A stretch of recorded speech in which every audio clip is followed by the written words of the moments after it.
Welcome back to Hardball. The investigation into that massacre at Fort Hood yesterday is still ongoing, and it's unclear if religion was a factor in the shooting. But we do know that the shooting suspect, Nihad Malik Hassan, is a Muslim who was reportedly very upset about his pending deployment to Afghanistan. He did not want to go, never did want to go to the Middle East war front. Do American Muslims have reason to fear a wave of hostility as a result of this shooting? Nihad Awad is the executive director of the Council on American-Islamic Relations, which was quick to condemn the massacre. Sir, it's a difficult time. And it's a difficult time. Yet this fella, who's the suspect in this case, he's alive. By the way, last night at this time we thought he was dead because the way the Army was keeping the information. We're trying to get information. And what we're getting is piecemeal information of people saying he had said things. A fellow medical student in Bethesda out here nearby here said when he was training in 2007 and 2008, he made himself out to be a vociferous opponent of the war over there, our war over there.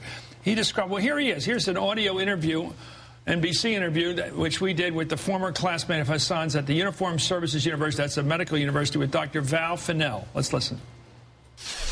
He was very against the global war on terror and equated it with a global war in Islam, and was very vocal about that in the classroom environment, and made it very well known, got into contentious arguments with people about it, and became visibly upset when he was challenged on those very radical and controversial views, considering himself to be a Muslim first and an American second. A Muslim first and an American second. What do you make it? Well, we don't know. We have to assume the testimony is probably accurate. The person's probably not lying. It's a question of putting it in context and understanding what motivated this killing yesterday. And we may not know that ever. Yeah, and as we all know, we're just getting bits and pieces, and we cannot just piece it together unless the investigation is over. And I hope that the investigators who are trained to do this will give in the time. And as President Obama said last night, we're going to get answers to every question. But I'm really not happy to see that his religion is becoming the subject when we have crimes committed against our soldiers and against our civilians inside the United States and outside the United States, and hardly the religion, if it plays by the motives of those who are committing these acts, it does not become the story in the United States press, except when he or she is a Muslim. And this is very unfortunate. Even if this guy uttered the word Allahu Akbar or God is great, well, right before the shooting. Yeah, so what? What does that tell you? It tells me that this is an isolated incident by a disturbed individual. All the information we're getting indicates that he's a disturbed individual. And this also reminds me of the fact that, you know, Eric Rudolph, does he ring a bell? Pardon me? Eric Rudolph, the abortion bomber. Right. He did that in the name of Christianity. Never Christianity or Christians became the subject of the press. So even if these people claim religious affiliation or religious claim, I don't think we should play into their hands. All these pieces of information are still coming out, and I think it's too. Well, is it a worthy effort to find out if religion was his motive? Is that okay with you? Is it okay to find it out? We have to find out how he thinks and what he did. But I will never come to the conclusion that religion is the motive. Religion is the reason for that. I am a Muslim. I am proud of my. No one's saying that. Well, an idiot would say that a Muslim is a terrorist. Well, there are people. Well, that would be an idiotic position because there's a billion Islamic people in the world. Okay, and that's an idiotic statement. I'm glad. Of course, you know, you're one of the few. Don't be patronizing to me. We know what we're talking about. But with these other statements, the retired Army Colonel Terry Lee, he said he worked with Hassan, and he said that he had frequent arguments with others in the armed services who support the wars, and he had tried to prevent his pending deployment in Afghanistan. He also, according to this, said Muslims should stand up and fight against the aggressor. And he was hoping very much that President Obama would have a different policy over there. By the way, a lot of people were hoping that Barack Obama would have a different policy about these wars. And also that very statement that was relayed that this Muslim doctor said, the one who relayed this information was not 100% sure that if this is really the motivation when he said Muslims should stand up and fight the oppressors. I'm paraphrasing. He said, I'm not sure if he meant what he said. I think that's also subject for investigation. Yeah. There are many people... But you know, most people operate by Occam's razor. The most obvious motive is the one you start with. And this is a man who has made many, forget his religion, he's made many statements to many colleagues about his attitude towards this war. Many statements about his feeling that Islam is being attacked by the United States. These are public statements he's made to other people. He wasn't hiding this. He gave away apparently some of his furniture the other day as sort of a preparation for this horror.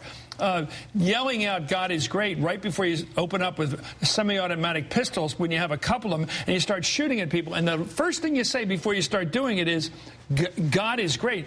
A reasonable person would say there's a connection between what you said in terms of your religious belief and this incredible horror you're undertaking. Isn't that a reasonable connection to draw? Even if he was Christian and he said Jesus is Lord. And he began firing? Would a main Christian leader be brought to this program?